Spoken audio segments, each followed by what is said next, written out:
Dans cette sixième vidéo concernant les coûts dans l'entreprise et la séance 5, nous allons nous intéresser toujours à la structure de coûts d'une firme, ce qu'on a vu de manière très succincte et théorique dans la vidéo précédente. Et cette fois-ci, nous allons reprendre notre fonction de coût total qui est ici.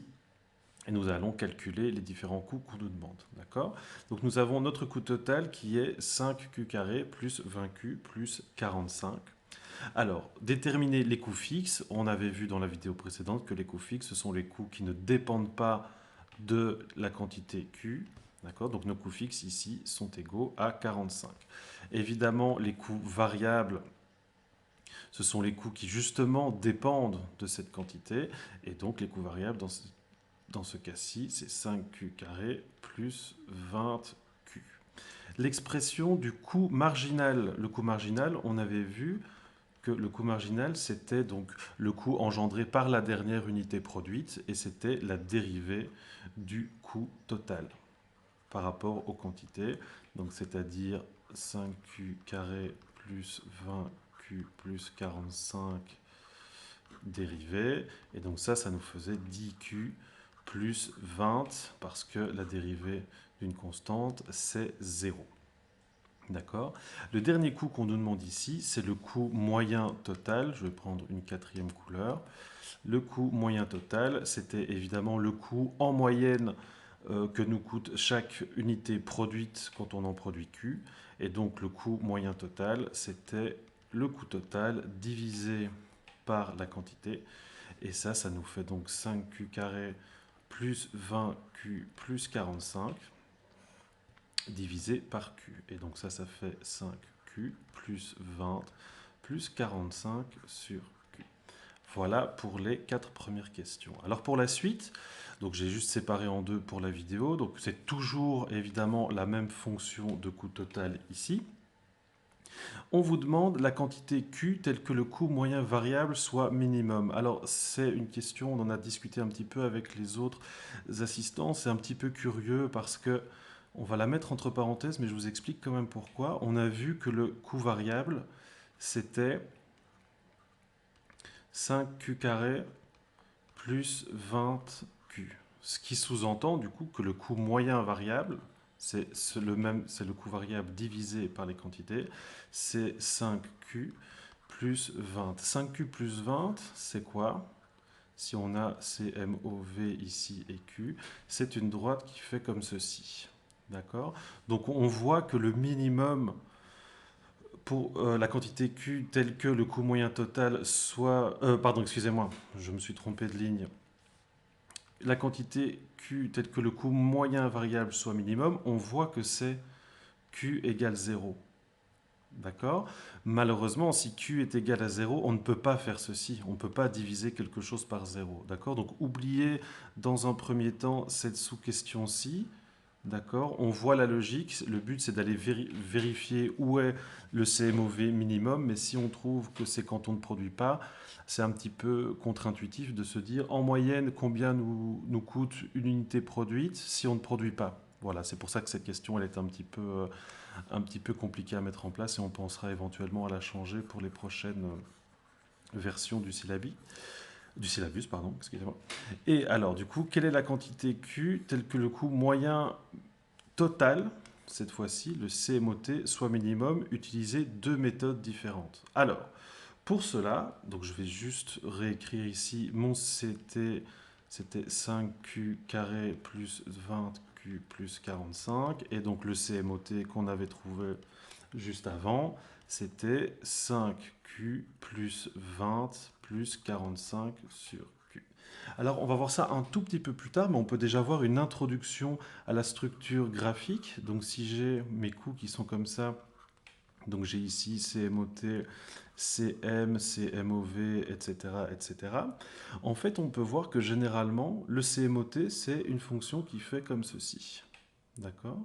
Et alors, pour des raisons qu'on verra peut-être par la suite, mais qui sont en tout cas développées dans votre syllabus théorique, vous avez toujours votre coût marginal qui coupe votre CMOT en son minimum.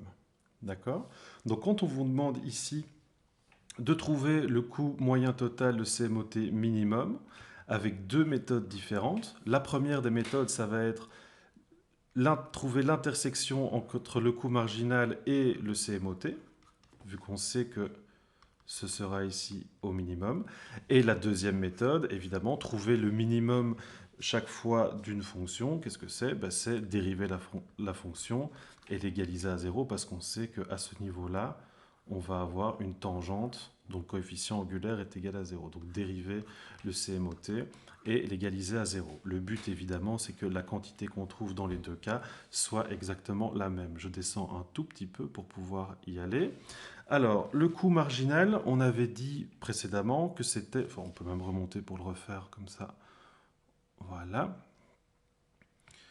La première méthode, donc, intersection du coût marginal et du CMOT. Donc, si le CMOT, c'est 5Q plus 20 plus 45 sur Q, mon coût marginal, remettons-le ici, le coût marginal, c'était 10Q plus 20. Donc, on a ici 10Q plus 20 égale 5Q plus 20 plus 45 sur Q. On peut simplifier les 20 qui sont ici.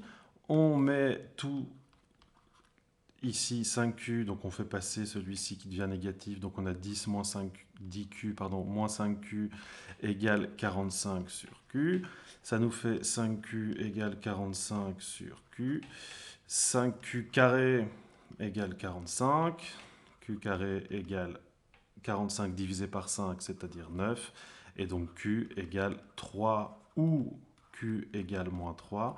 Et c'est évidemment, celle-ci, on peut la supprimer parce qu'une quantité ne peut pas être négative. Donc on trouve que nous avons ici une quantité égale à 3. Donc, excusez-moi, j'ai perdu ma souris. Le CMOT est minimum si Q égale 3. D'accord? On vérifie ça par l'autre méthode. Excusez-moi, j'essaie de descendre, mais ça ne fonctionne plus. Voilà, merci. Oui, je me dis merci à moi-même, hein, vous m'avez rien dit, mais au moins vous m'avez attendu. Donc voilà.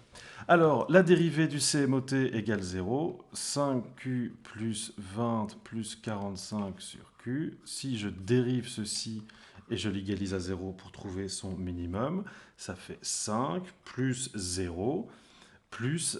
Pardon, excusez-moi, j'ai mis un plus en trop. Voilà, donc 5 pour la dérivée de 5Q, 0 pour la dérivée de 20. Et ensuite, nous avons la dérivée de 45 sur Q, qui nous donne évidemment moins 1 fois 45 fois Q, excusez-moi, je dois mettre une parenthèse ici, fois Q exposant moins 2 égale 0 ici.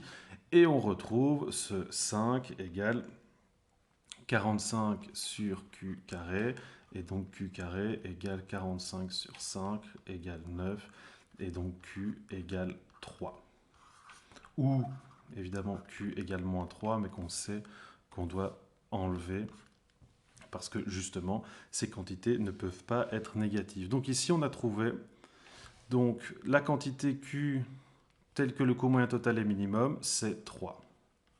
D'accord? Et on l'a trouvé de deux manières différentes. Ce qui est vraiment très très important ici, c'est que vous reteniez que pour trouver le minimum du CMOT, on a deux techniques. C'est ou bien la dérivée de ce CMOT égale 0, ou alors le CM, trouver l'intersection entre le coût marginal et le CMOT. Dans votre cours théorique, je pense que vous avez la démonstration de ça, que le coût marginal coupe le CMOT toujours en son minimum.